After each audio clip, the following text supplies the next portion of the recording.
Bonjour à tous, aujourd'hui nous allons voir donc un article qui parle en fait du féminin et du masculin sacré.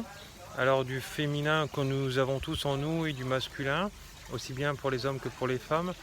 Bien souvent il y a trop de séparation, je m'entends. Alors cet article, je vais certainement, disons cette vidéo, je vais certainement l'appeler le cercle des tambours chamaniques, puisque ça fait beaucoup référence à ça.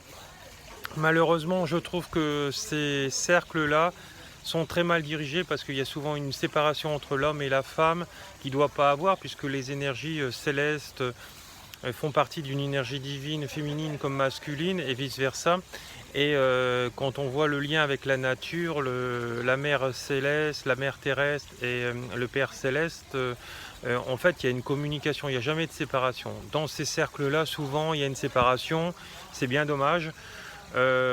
Souvent c'est lié à un côté d'ego, parce que souvent les femmes veulent parler entre elles, elles veulent parler de leurs problématiques et elles ont peur d'être jugées par les hommes et vice versa. Et ça c'est une erreur pour moi monumentale, parce que quand on va dans cette recherche, cette introspection en fait personnelle, il n'y a pas de notion de peur, d'ego à avoir et d'avoir peur d'être jugé, parce qu'on peut très bien être aussi jugé par quelqu'un du même sexe que soi, que plutôt d'un homme. Alors tous ces gens en général qui vont là-dedans, dans ces cercles-là, a priori c'est des gens qui sont matures, puisqu'ils décident de travailler sur eux. Et je dis bien qu'ils décident de travailler sur eux. Alors bien sûr ça c'est je dirais c'est le début du chamanisme, hein, ces cercles du tambour, c'est vraiment pas un chamanisme très professionnel, hein. C'est des gens qui sont en train de se découvrir. Et il n'y a pas de chamanisme poussé dans ces cercles de tambour, hein. Voilà, donc il y a souvent donc un ou plusieurs voyages chamaniques qui sont faits, et puis voilà, et puis après il y a beaucoup de psychologie, je dirais, ou plutôt de coaching plutôt, parce qu'en fait ils n'ont pas de diplôme en psychologie, ces gens-là. Et voilà, mais bon, après un coaching, il faut que ça soit aussi vécu par quelqu'un. Le coach, il doit être aussi quelqu'un qui a travaillé et qui a énormément bossé sur lui, parce que comme je vois maintenant, ça fleurit de plus en plus ces histoires de coaching. Et comment tu veux coacher quelqu'un, surtout quand tu n'as pas coaché ta vie? Ça c'est encore une autre question qu'il faut se poser. Donc voilà, donc c'est bien de vouloir grandir, de vouloir prospérer, de vouloir sortir quand on a été cassé par ses parents ou par d'autres personnes en disant tu n'y arriveras pas, t'es un bon à rien, t'es ceci, t'es cela, t'es moins que rien. Alors ça, s'il y a des parents qui font ça, c'est pire que mieux. Et il faut tout de suite inverser la tendance chez vos enfants. Si vous l'avez pu le faire, etc., il faut vous rectifier. Alors ça, vous y arriverez seulement si vous travaillez sur vous, hein, bien sûr, uniquement. Alors on va lire le petit article et puis on va en parler en même temps, parce que j'ai trouvé qu'il était pas mal et sympa. Il faisait beaucoup référence à ça, justement j'en parlais avec Van, et elle m'en a parlé, etc. Elle me dit maintenant on voit plus en plus de femmes qui disent oh je suis sorcière, je suis guerrière, je suis qu'est-ce qu'elle disait, je suis une combattante, je suis une sorcière super. Bon bref, un truc c'est du décalage complet, hein. C'est des gens qui vont pas bien, qui sont carrément en décalage, avec une souffrance intérieure, et souvent ils essayent de vous coacher ou de vous aider. Attention, mais ça va être un traumatisme pas possible si vous allez vers ces gens-là, hein. Parce que ça, là déjà ça demande un travail sur soi, et ça demande justement de ne pas focaliser sur le côté négatif. Et c'est justement tout ça qui font ces gens-là, c'est que si tu partages que du négatif, tu peux sûrement pas aider les gens, hein, voilà. Alors, sensibilité masculine au-delà des mythes. Sensibilité masculine au-delà des mythes. Les hommes, à l'instar des femmes, disposent de leur propre sensibilité, la sensibilité masculine. Alors je dirais c'est faux, parce que la sensibilité, moi je dirais c'est la sensibilité du masculin et du féminin sacré qu'on a tous en nous, mais il va falloir aller le réveiller. Il n'y a pas d'histoire de femme avec du féminin et d'homme avec du masculin. Sûrement pas. hein, voilà.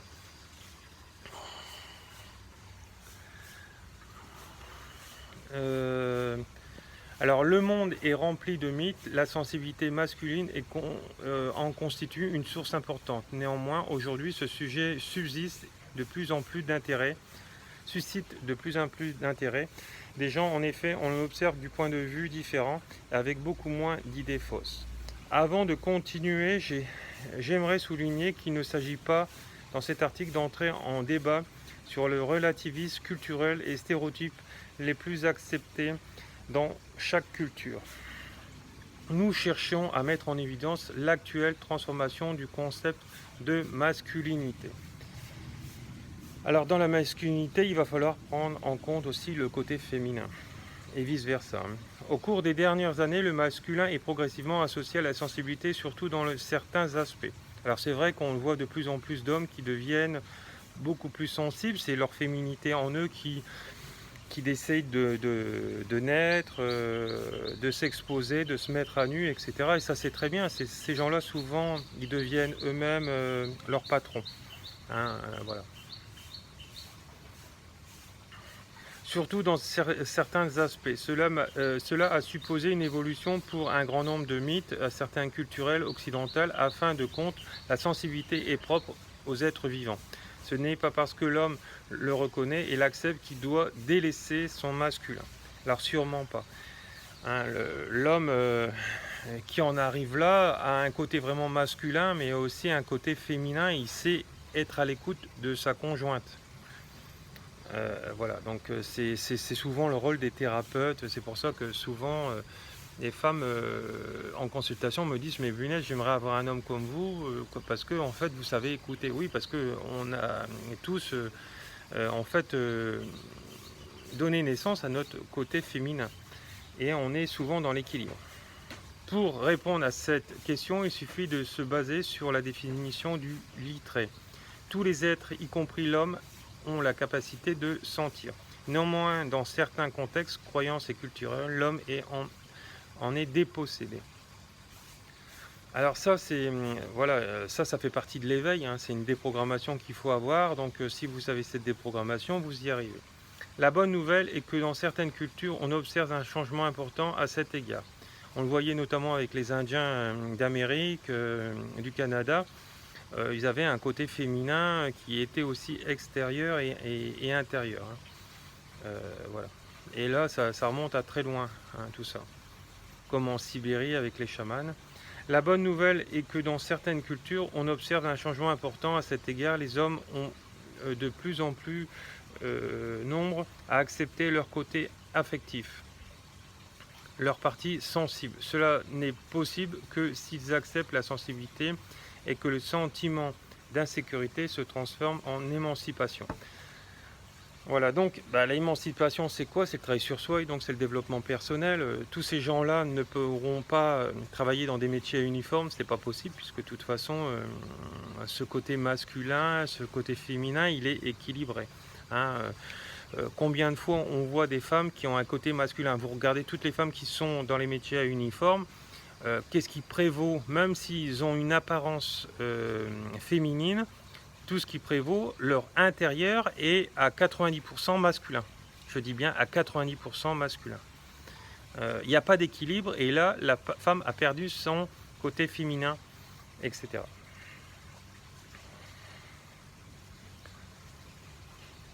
Alors certaines phrases se transforment en croyances, force de les entendre lors de l'éducation. Ces schémas fondamentaux conditionnent notre identité. Le problème survient lorsqu'elles sont fausses et soutiennent des demi-vérités. Oui, alors ça c'est par rapport à nos croyances et donc à notre compréhension de la vie et du problème de cette en fait de ce qui arrive, hein, parce qu'en fait tout ce que nous percevons en réalité nous en percevons que la moitié correctement. Hein, et encore pour certaines personnes encore moins et peut-être plus pour d'autres qui sont un peu plus éveillés. Donc des expressions comme les hommes ne pleurent pas, c'est un truc de fille, tu te bats comme une fille, les hommes ne sont pas attirés par les hommes gentils. Vous voyez souvent les femmes, disons des mauvaises femmes, j'allais dire des femmes qui ne sont pas du tout éveillées, sont attirées par des mauvais garçons, hein, des mecs remplis de tatouages ou ou des nanas remplies de tatouages qui veulent faire le mec parce qu'ils veulent attirer à elles quelqu'un par le regard et attirer puisqu'ils ont manque de confiance en eux et donc on est obligé d'être bardé de tatouages. Donc ça c'est un aspect aussi psychologique, hein. N'oublie pas que j'ai une maîtrise en psychologie, donc je sais de quoi je parle. Donc voilà.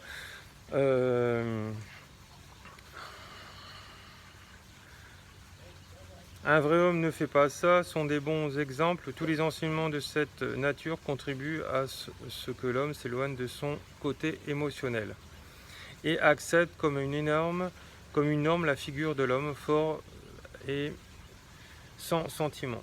La psychologie cognitive a démontré à ce sujet que les croyances se transforment de génération en génération et qu'elles prennent ainsi racine. La psychanalyse, quant à elle, nous a aidé à comprendre que cette mystification survient à cause de mécanismes inconscients. Alors parfois, moi je dirais inconscient, mais parfois conscient aussi. Voilà, ça c'est un travail de cheminement personnel et cette croyance devient une réalité quand on ne veut pas se déprogrammer en fait du côté en fait de son éducation, hein, parce que parfois on sait les choses mais on ne veut pas les changer parce qu'on se sent en fait dans sa zone de confort. Donc néanmoins il est important de comprendre que tout homme est libre de choisir un autre chemin. Il peut évidemment donner plus de place à son univers affectif. Il y parvient à passer de l'homme au super macho, l'homme sensible à un nouvel homme capable d'établir des connexions avec lui-même, avec les autres et avec la nature. Alors il ne faut pas non plus devenir trop féminin non plus, par exemple pour un homme, ou trop masculin pour une femme. Hein, voilà. Et souvent on le voit que dans cette gestuelle, parfois dans la gestuelle, dans la façon de s'exprimer, écoutez comment on s'exprime. Si vous connaissez dans votre entourage comment s'exprime une femme policière ou une femme militaire, et comparez tous ces systèmes d'expression avec quelqu'un qui n'est pas dans ces mondes-là ou qui est vraiment féminin. Mais il ne faut pas que ça soit non plus féminin à l'extrême en étant une bimbo par exemple, parce qu'il en existe, hein, mais ça existe aussi pour des hommes. Voilà, et vous verrez que souvent ces gens-là vont dans des métiers qui sont dits autoritaires parce que derrière forcément il y a une frustration qu'ils doivent combler par la sévérité, par parfois l'emprise sur les autres et par la punition et par la servitude, parce qu'en fait ces métiers-là c'est des métiers de servitude. Donc voilà, de domination par rapport à l'autre, etc. Et encore plus quand on monte dans ces sphères, etc. Donc pour moi, de toute façon, quelqu'un qui est intelligent sera capable de lui-même d'être son propre patron. Et il n'ira pas dans ces métiers-là, hein, puisque il va forcément être intelligent, il va dire moi j'ai envie de vivre du fruit de mon travail et non d'être serviteur d'un système. Voilà. Donc, il serait intéressant d'encourager l'idée de s'ouvrir à la sensibilité n'affecte pas la virilité de l'homme. Simplement, au lieu de suivre cette modalité culturelle de virilité, on peut être l'exemple de la sphère émotionnelle et profiter ainsi de tout ce qu'il y a à offrir. Quelques caractéristiques possibles possède un homme sensible. Parler d'un homme sensible dans le contexte culturel actuel serait de parler d'une personne qui présente les caractéristiques suivantes. Masculinité conservée, donc ouverture d'esprit en ce qui concerne le féminin, intérêt pour l'autre personne dans ses relations, compréhension, valorisation de l'intuition, considération de ses sentiments, spontanéité, partage des goûts avec les filles sans hésitation, conscience du fait qu'il n'a pas à démontrer sa virilité pour être masculin, tout à fait. Plus grande introspection, meilleure gestion de ses émotions. Il est certes difficile de se détacher de ses croyances sociales, culturelles et familiales. C'est néanmoins possible. Les hommes que nous appelons aujourd'hui sensibles ont fait un pas en avant pour retrouver leur côté affectif. Alors il faut faire attention parce qu'il y a des gens, des hommes comme des femmes, c'est leur côté aussi affectif qui a pris le dessus. Alors c'est pas bon non plus. Il faut retrouver son côté féminin et masculin. Nous devons cependant souligner que ces croyances ne sont pas seulement imposées par les hommes, les femmes y participent parfois également. C'est pourquoi pour faire tomber les barrières qui entravent l'accès de l'homme au monde affectif, les hommes comme les femmes doivent travailler ensemble et participer ensemble à ce changement. Voilà. Sensibilité masculine, bénéfice, accepter la sensibilité comme une partie comme une partie du masculine offre une grande bénéfice et voici quelques-uns. Empathie, les hommes sensibles développent une grande capacité de se mettre en place des autres. Compassion, ils comprennent la souffrance des autres et cherchent à la soulager. Croyance spirituelle, ils parviennent à établir des connexions avec le monde spirituel, connaissance de soi, ils se connaissent mieux, réalisation de soi, ils peuvent parvenir à leur objectif. Alors, c'est pas ils peuvent, c'est qu'ils parviennent, hein, quand tu es vraiment réalisé. Sinon, voilà, ben, tu n'es pas encore réalisé. Hein.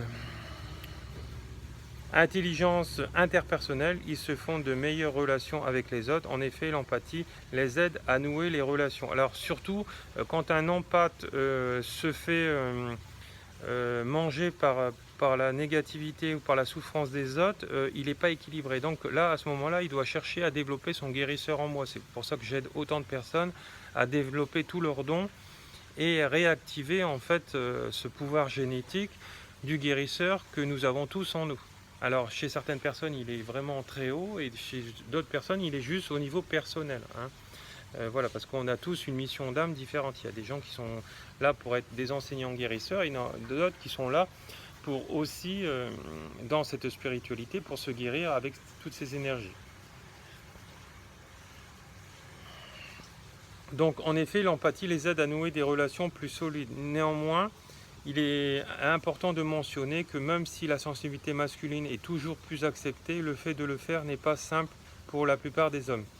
Il existe des hommes qui ont peur de pleurer parce qu'on pourrait alors les étiqueter comme homosexuels et des hommes qui souffrent parce qu'ils ne peuvent pas obtenir de soutien ni demander de l'aide. En effet, ils sont certains que les hommes ne se rendent jamais.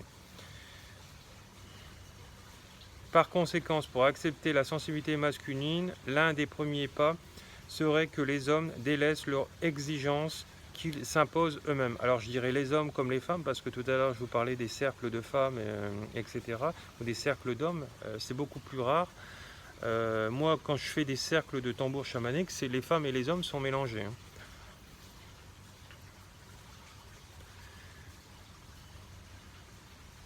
Alors par conséquent, pour accepter la sensibilité masculine, l'un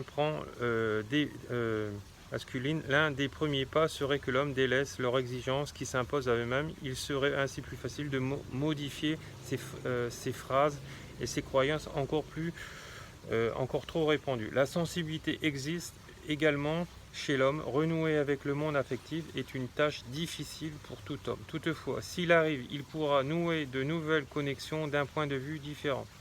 Celui où il sera libre de charges et de devoirs, où il sera plus authentique. Voilà, donc c'est pour ça que là, l'homme n'a pas plus de charges que de devoirs que la femme. C'est un équilibre qu'il faut trouver, puisque de toute façon les deux doivent travailler maintenant dans ce monde dit moderne. Et c'est un partage de tâches au quotidien. Et comme on parlait là encore la dernière fois avec Van, qu'est-ce que c'est l'amour? L'amour, c'est que du partage. Et c'est ça, uniquement. L'amour, ce n'est que du partage. Voilà. Et il n'y a pas d'autre définition, en tout cas pour moi, de l'amour.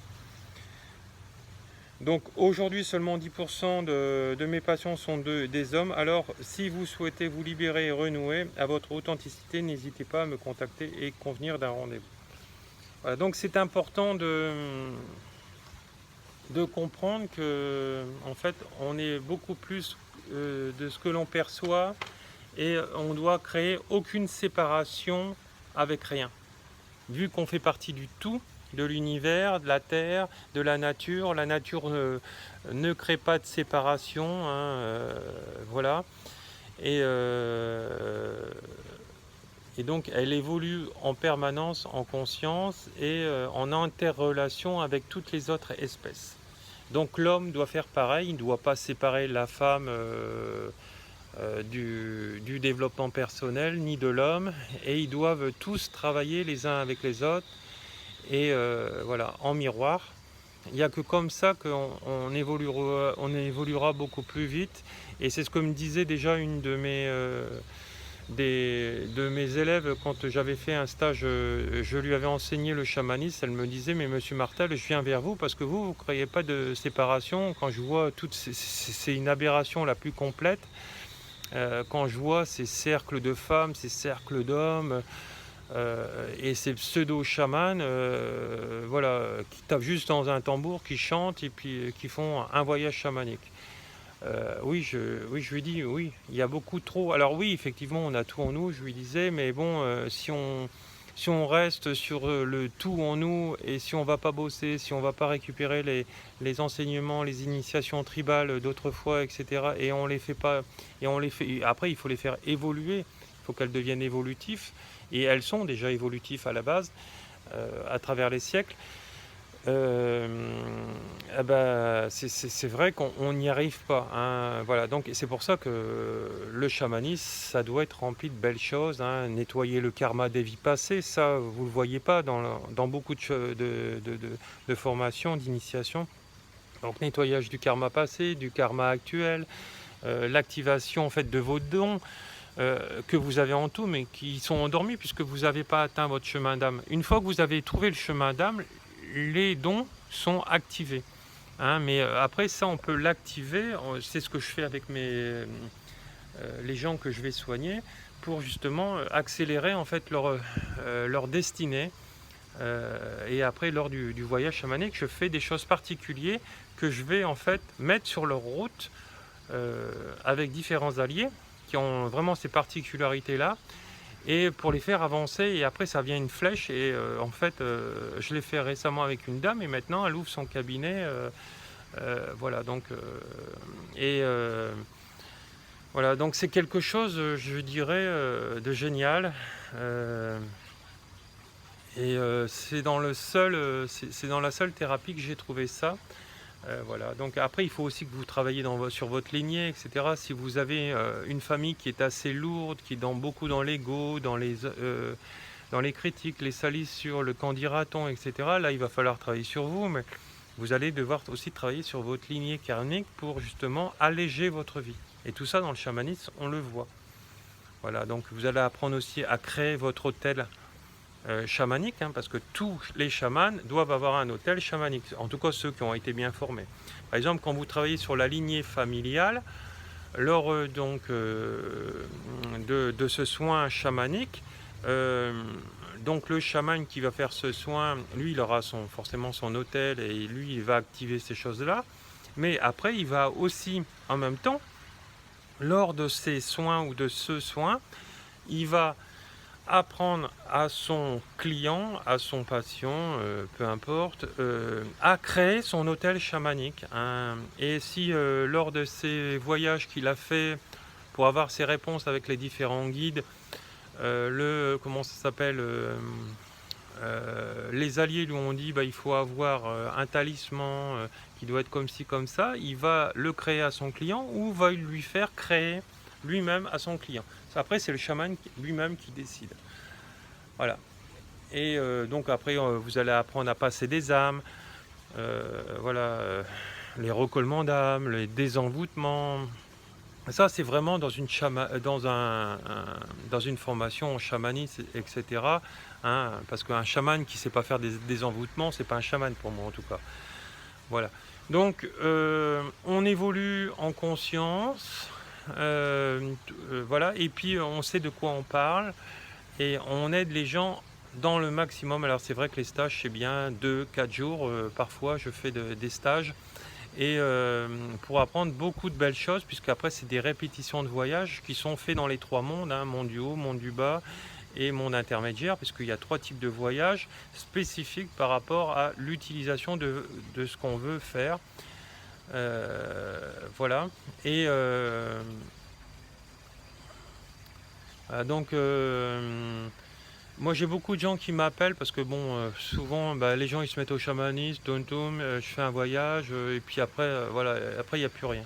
Et malheureusement il y en a beaucoup trop, donc c'est pour ça que je fais souvent ces vidéos pour vous dire où vous devez aller. Donc si vous avez une problématique, venez à moi. Parfois il faut plus d'un soin, hein, quand la problématique elle est lourde, etc., elle se répète de génération en génération et elle avance pas. Surtout il faut surtout pas renoncer, il faut avancer et vous verrez qu'une fois que ça sera fait, bah, votre vie elle sera beaucoup plus légère, légère et après bah, tout ce que vous souhaitez quasiment vous allez le récolter. Voilà, bah, je vous remercie, bonne journée et à plus tard, au revoir.